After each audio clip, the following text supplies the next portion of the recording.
Hello, I'm Annie Musu, a certified EFT tapping master practitioner. I help women build confidence, set boundaries, and enjoy healthy relationships. Welcome to my podcast, Hush Your Mind, building a better relationship with yourself. On this show, I offer practical wisdom to help you clear fears, limiting beliefs, and trauma so that you can gracefully create a life you love. Thanks for joining me in episode number 36 of my podcast, Hush Your Mind, building a better relationship with yourself. What's the number one thing you struggle with about perfectionism? For some of my newsletter subscribers, it's their health. These women suffer from anxiety, depression, and chronic illness. Their bodies are drained by extreme expectations and doing too much. My heart goes out to these women. I've had my fair share of health concerns linked to perfectionism. When I consulted my doctor for chronic fatigue and mysterious body aches, he just sent me away with painkillers. Despite my frustration, I was determined to find a more durable, wholesome form of relief. Though I'm not a doctor, I've unearthed some insight and tips that have done wonders for my health. May these 3 mindfulness exercises to heal perfectionism bring you more ease, joy, and well-being. Have you heard of the mind-body connection? Studies show that our thoughts, feelings, and beliefs affect our physical body, and how we treat our body affects our mind. The mind and body are interrelated. I remember a friend from college said that the stress from our massive school load gave her a chronic stomach ulcer. She'd crack jokes, but often rested to bounce back and clown around some more. But what if you don't know the cause? A few years ago, I experienced some baffling pain all along my left side, which made me limp a bit. Of course, I checked the usual self-care suspects. Did I strain myself? No. Did I get enough sleep? Yes. Did I eat enough healthy meals? Yes. Did I drink enough water? Yes. Did I get enough exercise? Yes. Sure, I struggled with negative thinking and setting unrealistic goals, 2 signs of perfectionism. But could that cause this strange pain? Then I discovered Thich Nhat Hanh's The Miracle of Mindfulness, which challenged my perception of pain. Is pain the same as suffering? To my great surprise, no. When we simply observe the pain, we spare ourselves from the suffering that comes with judgment and resistance. The pain becomes a mere, albeit harsh, sensation instead of a mark of who we are.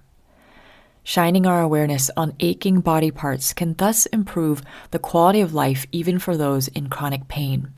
Our breath, the link between our mind and body, can be used to empower us to feel like we're enough here and now. It's important to note, though, that mindfulness may not eliminate the pain, but changes your relationship to it, making it more bearable.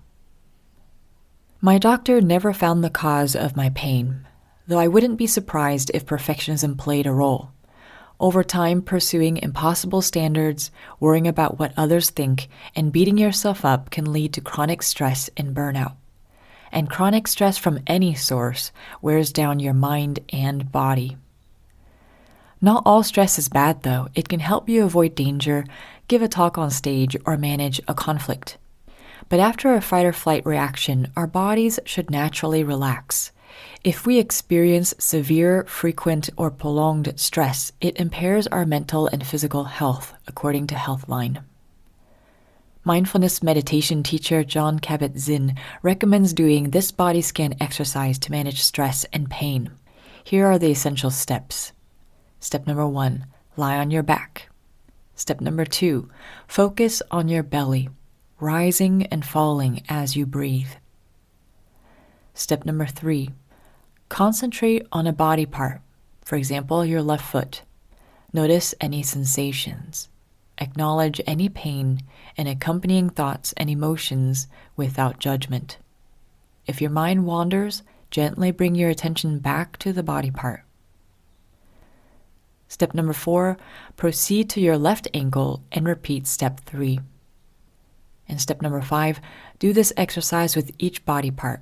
If pressed for time, focus on the body part that especially needs more care. For years, my mom would rush to the doctors at the slightest physical symptom. Though this reflex calmed her worries, my mom eventually realized that Western medicine has its limits. The prescribed medicine would bring some short-term relief, but develop new symptoms due to the secondary effects, which called for more medicine. It felt like we were chasing symptoms in circles and getting nowhere. That's when we returned to traditional Chinese medicine, a holistic 3,500-year-old system of health and wellness. In traditional Chinese medicine, specific emotions affect specific body parts. For example, anger can affect the liver and result in migraines. Strange, isn't it? But it's not so surprising given that the liver manages the blood flow throughout the body. Chronic anger, aka stress, can thus keep blood from flowing smoothly, which then triggers migraines. Thankfully, my mom and I began to get a bigger understanding. With the help of her acupuncturist and conventional doctor, my mom found the emotional root to some of her physical ailments. She felt less hopeless and more empowered to take responsibility for her emotions. And eventually my mom rejoiced in seeing some of her toughest symptoms vanish. Here's a lovely quote by author Kat Duff. Quote, "Sometimes I think we would lose ourselves altogether if it were not for our stubborn, irrepressible symptoms, calling us, requiring us to recollect ourselves, to reorient ourselves to life." End quote.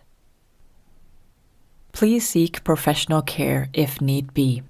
But if you're curious and you don't have access to a traditional Chinese medicine practitioner, look up your symptoms in Lise Bourbeau's book, Your Body's Telling You Love Yourself. In my blog article, you can find the links to an excerpt or another site that explains the emotional causes of symptoms, according to Louise Hay. For example, under HIP, it says, fear of going forward in major decisions, nothing to move forward to. Strangely enough, this description matches my experience at the time of that hip pain. The perfectionistic overachiever in me felt incapable of succeeding, and I had given up on exciting plans for the future. My body seemed to signal to me that my mindset wasn't helpful, and that it served me to change gears. That said, take the descriptions lightly. Approach them with an open mind. Some descriptions may sound outright ridiculous. If you have dry eyes and its description of angry eyes refusing to see with love doesn't resonate with you, move on. Try this meditation on emotional causes of physical symptoms. Step number 1. Sit in a comfortable position. Close your eyes and breathe deeply for a few moments. Step number 2. Look up your physical symptom using Lise Bourbeau's book, Your Body's Telling You Love Yourself, or another resource. Step number 3. Read the description for the physical symptom. Notice any thoughts, emotions, and sensations.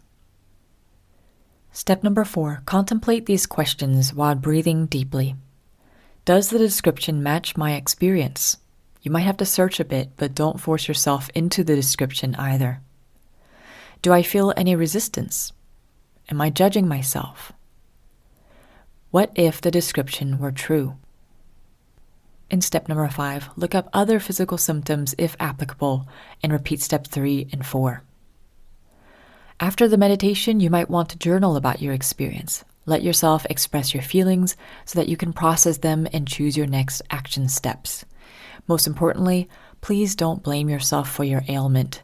There are many factors like environmental or hereditary reasons that affect us. The last thing we need is to judge ourselves. So it's about accepting our humanity. Perfectionism stems from the fear of being not good enough and of rejection. It's something that we've learned long ago, most likely in childhood, to feel safe and loved. As adults, we keep measuring our self-worth by productivity and achievements. Even the world seems to reinforce it. That's just the way it is, isn't it?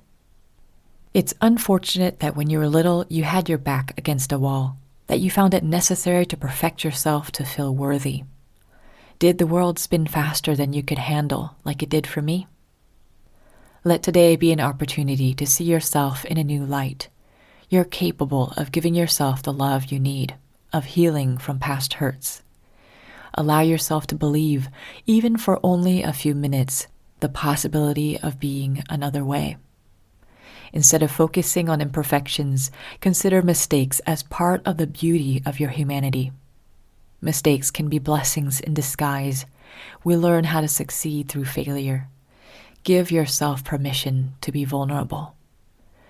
Ralph Waldo Emerson said, quote, "Every particular in nature, a leaf, a drop, a crystal, a moment of time, is related to the whole and partakes of the perfection of the whole." End quote.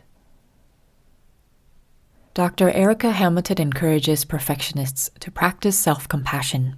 Every time we choose to be kind to ourselves instead of berating ourselves, we build up the skill of self-compassion. The key is to consciously practice making this choice every day. It's especially hard to do when we're ill. When we're sick, we feel great pressure to get well as soon as possible from ourselves and others. Since we can't take care of loved ones and need help from others, we might feel diminished. Suddenly, our identity takes a hit. As Kat Duff describes in The Alchemy of Illness, illness takes away the things we believe make us who we are. Our roles as a parent, child, or partner, our daily tasks, and our ability to get things done. But the person who's left, underneath the roles, is who we really are. We can welcome the stillness that illness brings to get to know our most vulnerable self, to gently practice acceptance of what is, and to embrace the unknown. Here's a self-compassion mindfulness exercise. Step number 1. Get into a comfortable position. Close your eyes and breathe deeply for a few moments. Step number 2. Inhale while saying in your mind, "I'm struggling." Exhale while saying in your mind, "That's okay." Repeat several times. Step number 3, inhale while saying in your mind, "Failure, illness, hard times, blessings in disguise."